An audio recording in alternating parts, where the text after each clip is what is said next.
Assalamualaikum warahmatullahi wabarakatuh. Halo adik-adik semua, perkenalkan nama kakak Zaki dari Bimbel GG. Nah, kakak di sini sebagai tentor fisika.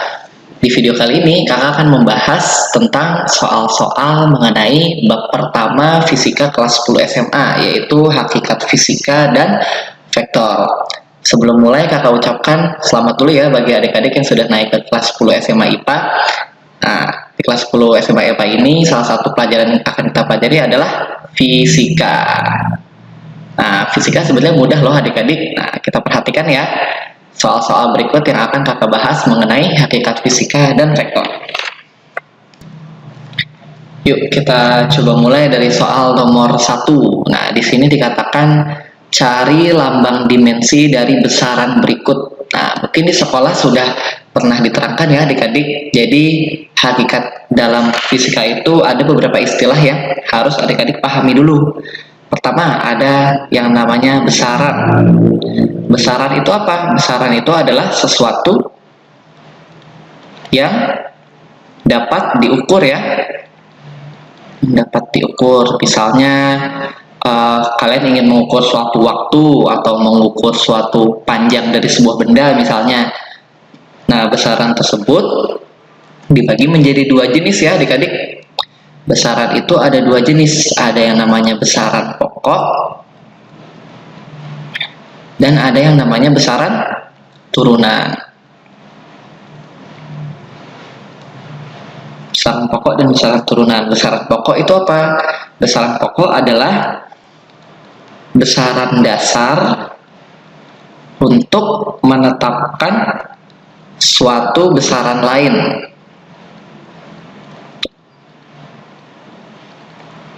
Sedangkan besaran turunan itu apa? Besaran turunan itu adalah suatu besaran yang diperoleh dengan menggabungkan beberapa besaran-besaran pokok yang lain. Seperti itu. Nah, di sekolah pasti sudah dijelaskan kan, besaran pokok itu jumlahnya ada 7. Besaran pokok. Nah, 7 itu ada apa aja? Kakak singkat di sini namanya menjadi jiwa SMP. Nah, walaupun kalian sudah SMA nih, jangan lupakan juga tuh jiwa SMP-nya ya. Jadi maksudnya jiwa SMP nih gimana? Besaran pokok tuh yang pertama ada jumlah zat. Nah, selain ada jumlah zat, ada I. I itu intensitas cahaya. Intensitas cahaya. Setelah itu ada besaran pokok waktu, lalu ada besaran pokok arus listrik, S yaitu besaran pokok suhu, dan M besaran pokok massa, dan yang terakhir adalah P besaran pokok dari panjang. Nah, setiap besaran pokok atau besaran turunan juga itu harus memiliki satuan ya, harus memiliki satuan. Satuan itu apa sih? Nah, satuan itu adalah pembanding dalam pengukuran. Kayak contohnya, misalnya satuannya dari massa. Satuannya massa apa? Harus dalam kilogram ya. Satuan internasionalnya massa kilogram. Lambangnya kg gitu. Kalau misalnya satuan dari besaran pokok panjang, satuannya adalah meter. Kakak singkat menjadi M. Dan satuannya waktu, misalnya satuannya waktu itu apa? Sekon ya adik-adik, sekon, kakak singkat menjadi S. Nah, sampai sini paham ya adik-adik? Nah, di sini akan kita lanjutkan nih penjelasannya tentang dimensi. Nah, dimensi itu apa? Dimensi itu adalah suatu hal yang dapat membandingkan besaran-besaran pokok. Jadi kalau misalnya dimensinya dari waktu itu kakak lambangkan di sini waktu, nilai dimensinya itu kakak lambangkan menjadi T besar. Nah, jadi kegunaan dimensi ini adalah untuk mengecek apakah suatu besaran turunan dari suatu besaran fisika itu memiliki kesetaraan dengan besaran-besaran lainnya. Jadi kalau misalnya waktu itu dimensinya adalah T besar, digambarkannya seperti ini adik-adik, berarti ada depannya ada kurung kurawal dan di belakangnya juga ada kurung kurawalnya. Untuk massa dimensi itu lambangnya M besar dan panjang dimensinya itu adalah L besar. Nah, sampai sini paham ya adik-adik? Berarti dalam besaran pokok, contohnya kakak ambil 3 aja nih. Ada waktu, ada massa, ada panjang, satuannya waktu sekon, dimensinya waktu, T besar. Besaran pokok massa, satuannya kilogram, dimensinya M besar, dan besaran pokok panjang, satuannya meter, dimensinya L. Nah, dari sini kita bisa menghitung dan mencari dimensi-dimensi dari soal yang ditanyakan di sini. Baik. Nah, baik, di sini kakak sudah tuliskan ya, di sebelah kiri, waktu dimensinya T, massa dimensinya M, dan panjang dimensinya L. Sekarang kita coba kerjakan satu persatu soal yang ditanya. Pertama, yang nomor 1, besaran turunan dari luas. Nah, rumus luas itu apa rumus luas adik-adik? Misalnya luas persegi panjang. Luas itu sama dengan panjang dikali lebar ya. Nah, kira-kira besaran panjang ini, besaran dari panjang ini termasuk besaran pokok dari panjang juga ya. Nah, dikalikan dengan lebar. Nah, lebar dari suatu pengukuran itu berarti besaran pokoknya besaran panjang juga. Nah, artinya dimensi dari luas adalah dimensi panjang dikalikan dimensi panjang. Dimensi panjang di sini L ya. Kakak tulis di sini L dikalikan dengan dimensi L juga. L dikali L, dimensinya adalah L kuadrat. Oh, berarti dimensi luas itu di sini kakak tulis L kuadrat ya adik-adik. Di sini jawabannya L kuadrat. Lanjut, sekarang kecepatan. Kecepatan. Rumus kecepatan apa adik-adik dulu waktu kelas 9 atau kelas 8 SMP pernah dipelajari ya? Kecepatan lambangnya V. V sama dengan jarak dibagi waktu ya adik-adik. Nah, kakus ini jarak dibagi waktu. Nah, sekarang kita lihat jarak itu suatu besaran pokoknya bisa diganti menjadi apa? Bisa digantikan menjadi suatu panjang ya. Panjang dibagi waktu. Nah, berarti di sini nilai dimensinya adalah dimensi dari panjang tadi L besar dibagi oleh dimensi dari waktu yaitu T besar. Nah, berarti dimensi dari kecepatan adalah L per T, atau bisa kita tuliskan juga menjadi seperti ini. Dimensi dari kecepatan adalah L dikali T pangkat minus 1. Jadi kalau ada di bawah, kakak naikkan menjadi pangkat minus 1. Berarti jawaban soal nomor 2 adalah L dikali T pangkat minus 1.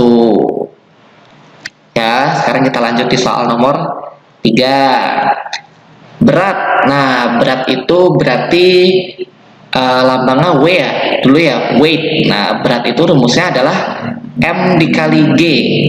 M itu siapa? M itu massa benda dan G itu adalah percepatan gravitasi ya.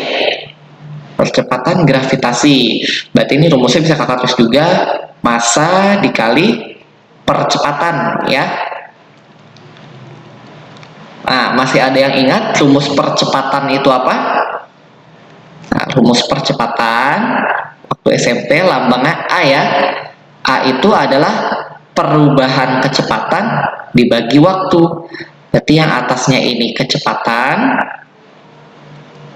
yang di sininya waktu ya adik-adik. Waktu.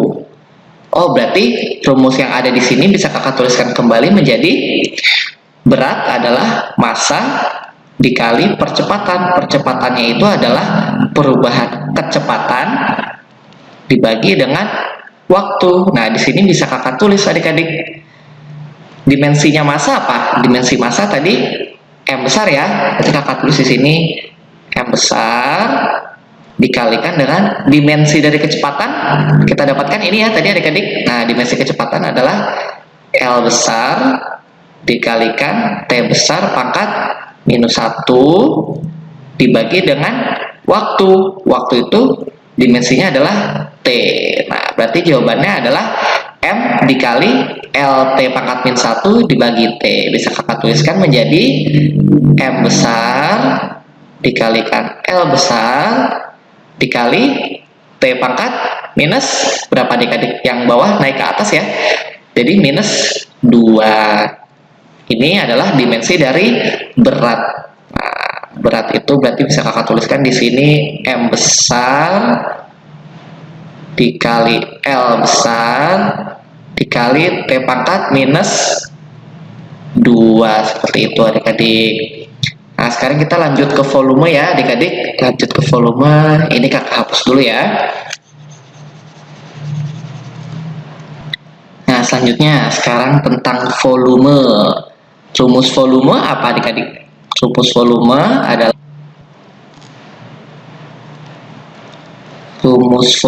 adalah misalnya volume kubus lambangnya S pangkat 3 ya. S pangkat 3 ini berarti sisi kali sisi kali sisi. Berarti bisa kita tuliskan juga panjang sisi dikali panjang sisi dikalikan oleh panjang sisi. Oh, berarti volume itu dalam fisika adalah panjang dikali panjang dikali panjang. Berarti dimensinya bagaimana adik-adik? Panjang itu dimensinya L dikalikan dengan L dikalikan lagi dengan L. L dikali L dikali L sama dengan L besar pangkat 3. Maka di sini jawabannya adalah L pangkat 3. Lanjut, sekarang gaya.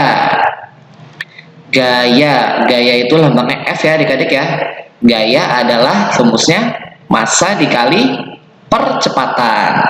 Nah, berarti kalau massa dikali percepatan, bentuk dimensinya sama seperti berat ya adik-adik. Karena tadi berat juga adalah massa dikali percepatan gravitasi ya adik-adik. Oh, berarti dimensi dari gaya itu dimensinya sama dengan berat. Ini sama dengan besaran berat. Berarti jawabannya persis seperti yang ini ya adik-adik. Berarti kakak tulis lagi di sini M besar dikali L dikali T pangkat minus 2. Lanjut, sekarang usaha yang nomor 6. Usaha itu lambangnya lambangnya W juga ya adik-adik. Nah, tapi W di sini ini W usaha, yaitu work atau kerja. Usaha itu rumusnya adalah gaya dikali perpindahan. Berarti gaya kakak tulis di sini gaya, S-nya ini perpindahan adik-adik. Perpindahan itu berarti besaran pokoknya apa? Perpindahan itu juga sama dengan panjang ya. Nah, berarti dimensi dari usaha adalah dimensi gaya. Dimensi gaya mana adik-adik? Ini ya, dimensi gaya. Berarti M L T pangkat minus 2 kakak kalikan dengan panjang. Panjang itu dimensinya L tadi ya. Berarti dimensi dari usaha adalah M dikalikan dengan L dikalikan dengan T pangkat minus 2 dikali L. Nah, karena L-nya ada 2, berarti L-nya pangkat 2. Makanya dimensi dari usaha adalah yang ini, yaitu kakak tuliskan kembali di sini M L kuadrat T pangkat minus 2. Sekarang yang terakhir adik-adik, yang nomor 7, yaitu momentum.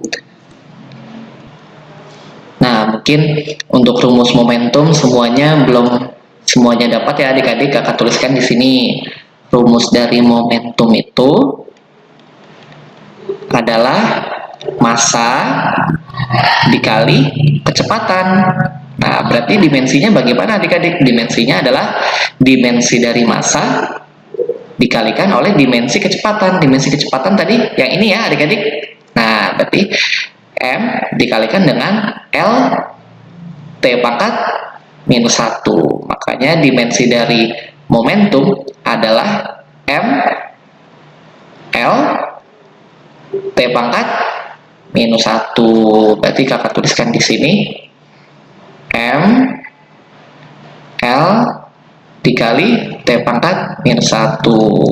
Berarti sudah dijawab semua ya adik-adik. Mudah kan fisika? Nah, kalau video ini bermanfaat, jangan lupa like dan subscribe ke channel ini juga ya. Terima kasih.